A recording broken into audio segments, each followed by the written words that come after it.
what do you see in your clinical practice? What are some of your favorite things to watch people get into and add into their lives where you see it just a huge return on investment? Women going through the menopausal transition, and the second one being weight loss.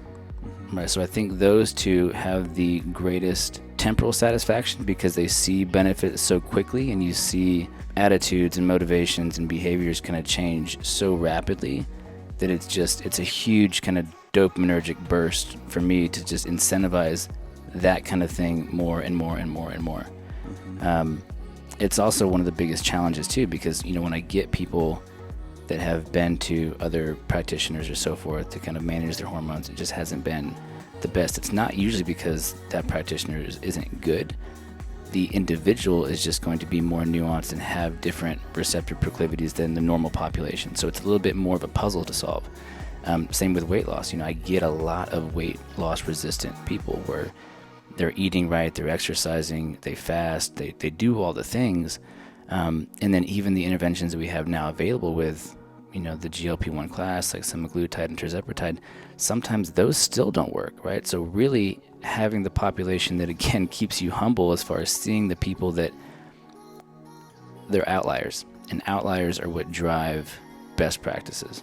So can we talk about that a little bit? Why that resistance to weight loss? You've obviously had some success with unraveling some of these outliers. Maybe you can give a couple examples.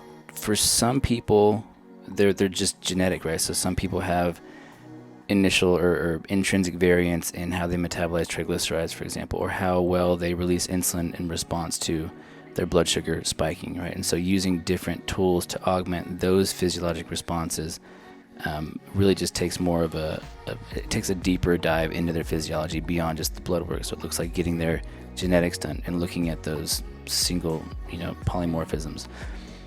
For other people, it's environmental toxicity, right? It's what's in their water that's keeping them in a kind of intrinsically stressed state to kind of promote fat storage and prevent fat loss.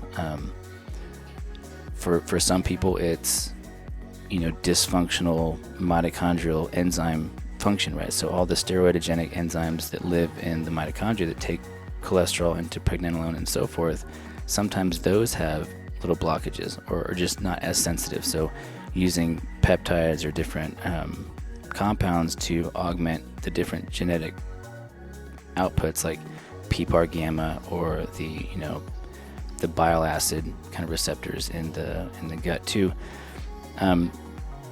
So it's a lot of trial and error, and fortunately the more trial and error you get, the more pattern recognition you get for those nuanced cases, and you can say, okay, well, this didn't respond classically to that, so that kind of puts them in this bucket, and then we're going to try these things, and then maybe they respond to that. Great. If they don't, then we've got these kind of tertiary level things to use to see what's the problem. And sometimes it's just adding a whole slew of things. Yeah.